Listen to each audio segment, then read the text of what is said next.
femmes finissent par demander leur partenaire en mariage, souvent par lassitude, envie, impatience ou amour. Elles en ont assez d'attendre. Elles espèrent débloquer une situation qui stagne. Mais dans la plupart des cas, c'est une très mauvaise idée. Aujourd'hui, nous, on prend position sans filtre et sans détour. On va vous donner nos trois principales raisons pour lesquelles on pense qu'une femme ne devrait pas demander son homme en mariage. Le sujet du jour nous a été inspiré par l'histoire de cette femme qui a raconté son expérience sur les réseaux sociaux et qui a exprimé le fait que c'était elle qui avait demandé son homme en mariage. Après 20 ans de relation, honnêtement déjà, un homme qui ne demande pas en mariage après 20 ans de relation, il y a de quoi s'interroger. Et c'est pas tout. Ce qu'il y a de plus surprenant, c'est pas seulement que c'est elle qui a fait la demande en mariage, c'est le fait qu'elle dise que ce n'est pas faute de lui de ne pas lui avoir suggéré l'idée. Donc, son homme, depuis tout ce temps, avait compris qu'elle voulait le mariage, qu'elle attendait le mariage, mais que ça ne venait pas. Elle lui a même dit, elle lui a donné quelques... pour lui dire comment elle voudrait que ça se passe, quoi. Elle lui donner quelques petits indices. Et aussi, elle a exprimé l'idée que elle aurait adoré, elle aurait adoré que la demande soit venue de lui, même si c'est pas un grand truc, un petit truc, elle aurait quand même apprécié ça. Donc, et finalement, ce qui m'a paru le plus important, c'est qu'elle a fait la demande devant plusieurs personnes. Une scène de 200 personnes était présente. Mais il faut voir que quelqu'un avec qui vous êtes en couple depuis 20 ans, qui ne vous a pas demandé en mariage et avec qui vous avez 2 enfants, c'est très difficile pour lui si vous lui faites la demande en public où il y a des gens qui peut-être vous connaissent, qui sont dans le public en plus. C'est très difficile pour lui de dire non à ce type de demande parce que, imaginez, tout le monde va dire le connard, ça fait 20 ans qu'il l'a avec elle, il lui a fait 2 enfants et elle lui fait une demande en mariage. Devant et lui, 200 il ose personnes refuser. et il dit non. Qu'on le veuille ou non, c'est un stress supplémentaire qui peut forcer la décision. Et donc, après, chacun jugera, c'est leur expérience, ça leur appartient. On ne pourra pas forcément rentrer dans le fond et connaître exactement comment ça s'est passé puisqu'on n'a pas le témoignage des deux côtés. Mais si on se base simplement sur le peu qu'on a entendu, ça reste un petit peu une demande par j'ai trop patienté parce que je peux me dire que peut-être qu'elle a fait après 20 ans, après cette prise de conscience quand elle a vu son ami perdre son partenaire, mais vu qu'on sait qu'elle a déjà exprimé l'envie de se marier avant ça, c'est que c'est quelque chose qu'elle souhaitait. Ça lui est pas venu au moment où elle a vu la situation de son partenaire. D'un coup, elle s'est dit, quand même, c'est important le mariage. Elle le voulait déjà avant. Donc, on peut pas dire que c'est la situation qui l'a réveillée d'un coup, qu'elle s'est dit, j'ai envie de me marier. Elle le voulait avant, donc c'était quelque chose qui lui tenait à cœur, à elle en tout cas. Voilà. Peut-être pas à lui, mais à elle, oui. On vous met le lien de la vidéo dans la description si vous voulez aller la regarder. Ensuite, on va passer aux 3 principales raisons pour lesquelles nous, on estime qu'une femme ne devrait jamais demander la main de son homme. Et vous allez voir, ce ne sont pas des raisons abstraites, c'est du concret. On a essayé vraiment d'être dans le concret pour que tout le monde puisse se projeter. Exact. La première raison, à notre sens, c'est la préparation matérielle et financière. Quand un homme veut vous demander en mariage, il l'anticipe, il se prépare. Il prépare toutes les dépenses qu'il va falloir exposer pour assumer la bague, l'alliance, la cérémonie, la dot, pour les cultures dans lesquelles encore on pratique encore la dot. Toute cette logistique, il l'assume. Il le prépare, il l'anticipe, il est prêt émotionnellement et physiquement. Je ne dis pas que des fois la femme n'aide pas à contribuer à tout ça, mais lui déjà en amont, il s'y prépare avant même que ensuite la femme dit « maintenant que tu as demandé ma main, je vais t'aider à faire ci, je vais participer ». Mais le plus gros du budget, celui qui paye le plus, on est d'accord que c'est monsieur. C'est lui qui s'y est préparé. Et donc, quand on inverse les rôles et que la femme prend les devants, du coup, en fait, hors ce moment où on demande la main, une fois qu'on a quitté là, ensuite, ça pose la question de comment on gère tout ça maintenant. Et monsieur n'avait pas anticipé ça. Et donc, vu qu'il ne l'a pas anticipé, ça crée un stress, une contrainte supplémentaire pour lui qu'il n'avait pas envisagé.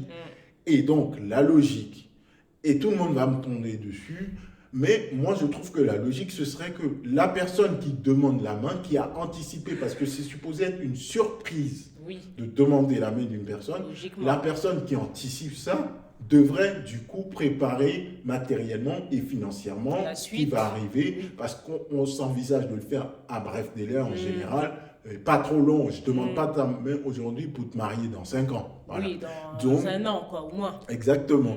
Et donc, il vaut mieux que cette personne l'anticipe. Et en l'occurrence, ici, ça doit être la femme. C'est à vous d'anticiper. Donc, la dot, la demande en mariage, la cérémonie, l'alliance, anticiper tout ça. Et ensuite, si monsieur le veut, il va dire je vais contribuer ou en tout cas, je vais essayer de venir avec toi. Mais le plus gros doit venir de vous. Exact. Et la question ici, c'est est-ce que vous êtes prête après la demande en mariage à financer le reste des événements, à payer, à assumer tout ce que monsieur assume quand lui fait sa demande. Parce que vous ne pouvez pas lui faire sa demande et attendre que finalement c'est lui qui dégage tous les fonds pour venir vous marier alors qu'il ne s'était pas préparé financièrement. C'est pour ça que c'est lui qui prend l'initiative de venir vous demander parce qu'il a l'opportunité de préparer tout à l'avance avant de venir vous le demander. Tout à fait. Ce n'est pas à lui de gérer ce stress. C'est à vous de l'aider à gérer ce stress ou c'est à vous de gérer ce stress, toutes ces considérations avant de faire la demande.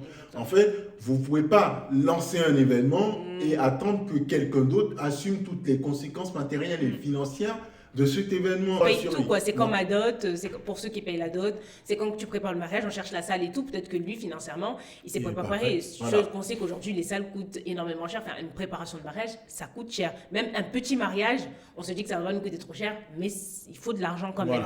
Ou sauf si vous êtes prête, vous, en tant que femme, à attendre que monsieur vous dise, je peux te marier, mais ça sera dans 2 ans.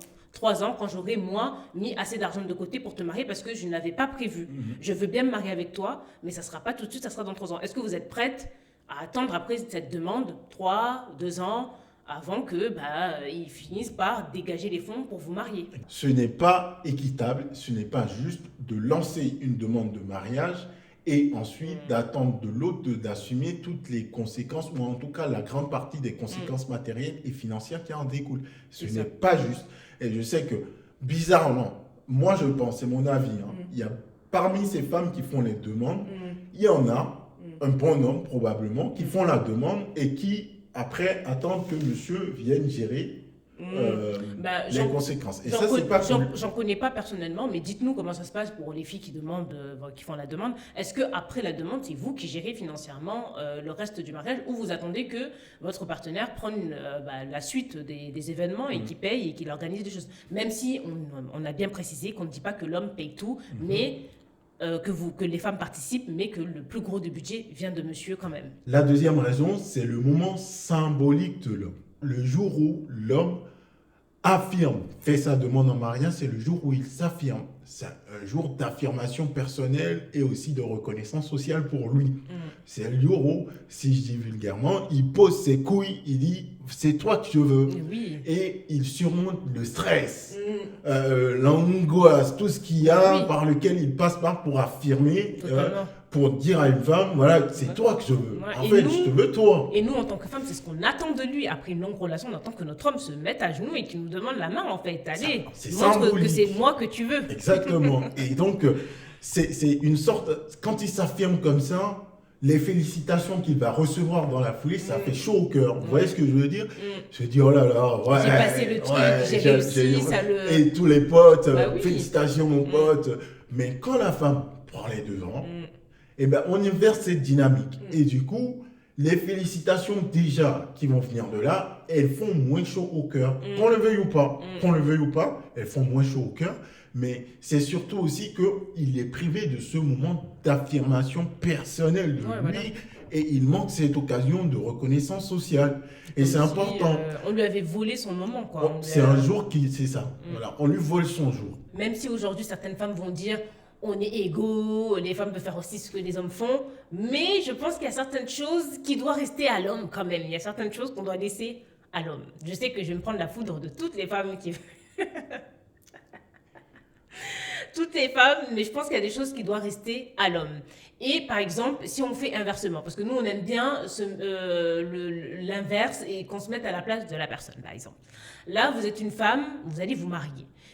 on sait très bien que le jour du mariage, c'est le jour de la femme. C'est pas monsieur qui est mis à l'honneur ce jour-là. Monsieur est là, il laisse la femme briller. C'est elle qu'on voit, c'est elle qui a la robe de mariée, c'est elle qui arrive, c'est elle qui est mise à l'honneur, c'est elle qui brille ce jour-là. Imaginez l'inverse. Ce jour-là, le jour de votre mariage, dans certaines cultures, il y a des femmes qui se changent plusieurs fois, qui portent d'autres vêtements, et le monsieur est là pour contempler sa femme, pour dire waouh, c'est celle que j'ai choisie, je suis contente d'avoir choisi, j'ai fait mon choix et j'en suis très heureux aujourd'hui. Et bien imaginez l'inverse, c'est vous qui êtes assis, voilà, et votre chéri arrive avec plusieurs costards, plusieurs tenues, et c'est lui qui est mis à l'honneur, c'est lui qu'on fait des compliments, c'est lui qui fait le lancer de bouquets de fleurs, c'est lui qui fait tout ça, c'est lui qui est au centre de ce mariage, parce que c'est lui à qui on a demandé le mariage. Donc, si on change tout ça, est-ce que vous êtes prête à être en arrière-plan et le laisser briller le jour du mariage? Non, vous ne voulez pas qu'on vous vole votre moment, c'est votre moment. Donc, imaginez l'inverse pour lui aussi. Donc là, on lui prend un petit peu le seul moment sur lequel il peut s'affirmer et peut dire, voilà, c'est là où je pose, comme tu as dit, mes couilles et je demande la main à ma femme. Donc, inversez les rôles, il prend votre place et vous prenez la sienne. On va voir que si le jour du mariage, ça va vous plaire, de voir que votre chéri a volé votre place, quoi. C'est lui la vedette, quoi. Parce qu'on vous voit très bien, les filles. Hein. Si, voilà, monsieur commence à arriver au mariage, il se met en avant, on va commencer à lui dire que c'est un homme princesse, il veut se mettre en avant, tout ça, alors que, finalement, vous acceptez de lui demander la main. Mais à ce moment-là, s'il se met en avant, vous allez le traiter d'homme princesse. La dernière raison, c'est la polarité inversée dès le départ. Si vous êtes une femme qui accorde une importance particulière aux dynamiques du genre homme et femme dans le couple, vous tenez à ce que votre mec soit votre mec. C'est-à-dire, il prend les devants, il me rassure, je me sens en sécurité avec lui. Il arrive à impulser la dynamique. Je veux sentir que je peux me reposer sur lui et pas l'inverse. Ne prenez pas l'initiative de demander un mariage parce que justement, cette demande, c'est l'acte fondateur de votre relation. Et si ça commence comme ça, où lui, il est en position de spectateur et que vous êtes en position d'acteur, il y a des risques que ça se perpétue et ça se maintienne comme ça dans votre couple après.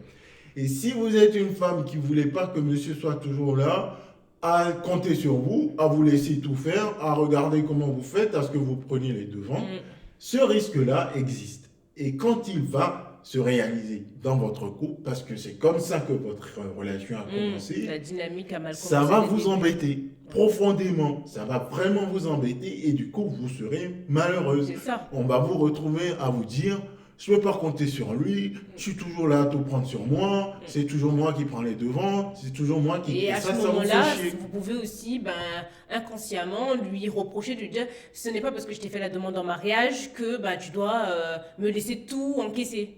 Et c'est à ce moment-là que vous allez pouvoir lui dire. Il va vous répondre, c'est toi qui m'as demandé en mariage. Donc, connaissant les hommes, ils vont vous balancer ça dans votre gueule. Ils vont vous dire, c'est toi qui me l'as demandé. Hein. Moi, je t'ai jamais demandé de marier avec moi. C'est toi qui voulais. Voilà. Donc pas maintenant, tous, tu m'as pris, t'assumes. Pas tous vous le balanceront. Mais voilà, ça peut arriver. Et quand ça va arriver, ça peut blesser. Voilà, ça peut vous blesser profondément. Et du coup, une fois qu'on a compris ces raisons, moi je pense que le plus important, c'est pas vraiment de faire la demande. C'est de comprendre pourquoi monsieur ne fait pas la demande. Pourquoi lui, il n'a pas fait la demande. Ça, c'est la deuxième partie du podcast, du coup, qui est... Il est important de comprendre pourquoi monsieur n'a pas fait la demande avant que vous fassiez votre demande à vous. Pourquoi il ne demande pas? Première raison, parce qu'il n'est pas prêt financièrement et émotionnellement. La deuxième raison, c'est qu'il n'est pas prêt pour ce projet-là. Il ne se projette pas encore dans une vie de mariage avec les responsabilités et la routine, le quotidien, tout ce qui va avec. Il ne se projette pas dedans encore. Troisième raison, il est à l'aise avec le statu quo. Donc, vous êtes avec lui, potentiellement, vous avez déjà des enfants avec lui, vous vous comportez comme sa femme à la maison. Donc, il est confortable dans cette situation. Tout simplement. Donc, voilà, quoi, il reste dedans. Exactement. La dernière raison, et ça, il faut faire super attention à ça, quand il dit que ce n'est pas important pour lui. Ça, c'est du foutage de gueule complet. Surtout si... il sait et vous lui avez dit que le mariage est important pour vous. Donc, le fait qu'il ne s'avance pas et qu'il vous dit simplement que ce n'est pas important pour lui, c'est plus un choix conscient, c'est un choix qu'il ne veut pas se marier. C'est une question de volonté, d'accord? Il ne veut pas se marier avec vous. Si il le voulait ou que ça lui était si indifférent que ça, il l'aurait fait, plaisir. Surtout si c'est que c'est important pour vous. Alors les filles, avant de passer à l'action, comprenez pourquoi il ne vous a pas demandé en mariage. S'il n'est pas prêt, respectez-le, patientez ou partez. Et s'il vous fait comprendre par contre qu'il ne le veut pas par son attitude ou dans ses propos, à ce moment-là, ne faites pas la demande. Si vous le faites, ça ne changera absolument rien. Le mariage aura été le vôtre. Ce sera votre mariage, pas le sien. Après tout, c'est vous qui l'avez demandé en mariage, donc c'est vous qui portez la responsabilité de ce mariage. Ce qu'on vient de dire, pour que ce soit clair, c'est quelque chose qu'on pense qui relève de la tendance globale. D'accord? Il peut arriver que finalement, vous tombez sur un mec super bon, super génial, respectueux, consciencieux, et qui, malgré que vous faites la demande, prenne les devants, assume les responsabilités financières, soit là, ne vous jette pas ça à la gueule constamment, et surtout, dans le couple, assume le rôle que vous souhaitez qu'il assume. Vous voyez ce que je veux dire? Si vous aimez qu'il prenne les devants, qu'il le prenne. Mais attention, ce n'est pas la majorité des cas. Si vous avez aimé cette vidéo, n'hésitez pas à la liker, à la partager. Laissez-nous en commentaire votre avis, même si vous n'êtes pas d'accord avec nous. Dites-nous votre prise de position à vous. Est-ce que vous êtes d'accord avec nous ou est-ce que vraiment, pour vous, si la demande vient de la femme ou de l'homme, ça ne change rien du tout et que vous serez prête à le faire. Nous, on est ouvert au débat, bien sûr. On est ouvert à entendre votre prise de position et à débattre avec vous sans souci. Donc, n'hésitez pas aussi à vous abonner, cliquez sur s'abonner parce qu'on vous voit, vous qui regardez les vidéos et qui ne vous abonnez pas. N'hésitez pas à activer la cloche de notification pour ne pas rater nos prochaines vidéos et on se dit à bientôt.